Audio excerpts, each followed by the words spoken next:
He was just a servant, until his genius made the room go silent. The room was filled with rich guests, laughter, and quiet mockery as Victoria Whitman, a wealthy mansion owner, called out to Diego, the 17-year-old son of her maid. "Come here, boy," she said loudly. "Why don't you show us how you play chess in the slums?" The guests chuckled behind their champagne glasses. They were at a Beverly Hills charity party, ironically raising money for underprivileged children, and Diego was just helping his mom Carmen serve food. But Victoria had decided to make him the night's entertainment. She gestured toward an expensive Italian chessboard like she was offering him a rare gift. "It'll be fun," she smiled. "Let's see what the boy can do against someone who's actually studied the game, like me." Diego stood silently, scanning the room. He saw not kindness, but amusement on the guests' faces, a room full of people who believed he didn't belong. But what they didn't know was that Diego wasn't just a curious teenager. He was a chess prodigy, a self-taught genius who had spent 8 years studying the game in silence.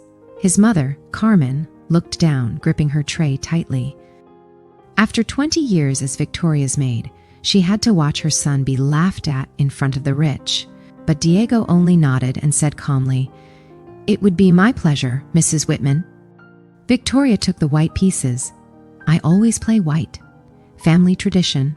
As Diego sat across from her, he aligned his black pieces neatly, each one perfectly placed, like he had done it hundreds of times. "Let's make this interesting," Victoria joked with the crowd. "If he makes me break a sweat, I'll donate to a public school." More laughter. Diego offered only a faint smile. Victoria began with the move E4, proudly announcing King's Pawn, a classic Harvard opening. Diego answered immediately with C5, the Sicilian defense. Some guests exchanged surprised looks. That wasn't a beginner's move. Victoria continued, but Diego moved quickly and with confidence. Knight to F6, bishop to G7, rook, queen. Each piece came alive in his hands.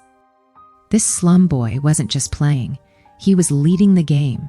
Congresswoman Mills, who was watching from the side, muttered, "This boy isn't just talented, he's a master." Victoria didn't notice. She was too focused on proving her status. After a few more moves, Diego saw his opportunity. He had created a trap. Victoria tried to defend her king, but that only led her to lose her queen. "Check," Diego said softly. Victoria stared at the board, speechless. She had no moves left. "Checkmate," he added, placing his queen carefully in position. The room fell absolutely silent.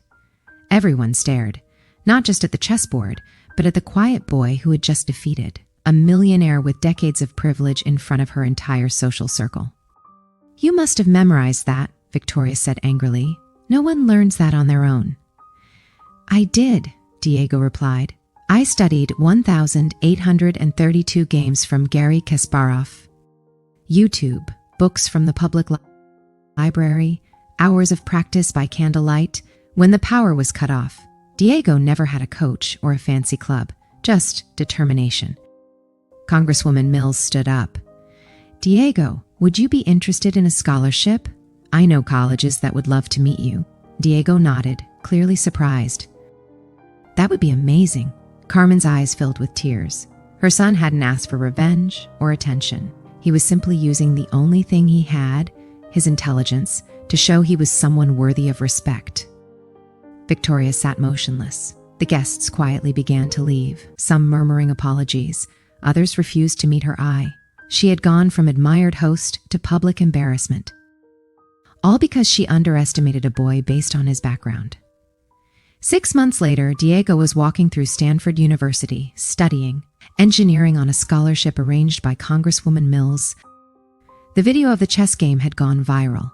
3 million views. News sites praised Diego as a symbol of brilliance born from struggle, and Victoria as an example of what happens when power meets prejudice and loses. Diego's success didn't end there. He created a free online chess school for kids in low-income communities. It quickly gained over 1,000 students. "Chess taught me that every person has value," he said in an interview, "and Mrs. Whitman taught me that class doesn't buy character." Carmen was now supervisor at a luxury hotel. Not out of pity, but because her work finally got the dignity it deserved. And Victoria? She became a cautionary tale. Charities dropped her name. Social clubs canceled her membership. Not for losing a game, but for losing her values in front of the entire world. When someone tries to make you feel small, Diego later said, "Just keep moving your pieces. Let your success answer for you." And just like that, a chess match started as a joke changed many lives and proved that true nobility is measured not by the size of your bank account, but by the strength of your mind. If this story moved you, subscribe to the channel for more real stories of dignity, resilience, and how greatness often comes from the most unexpected places.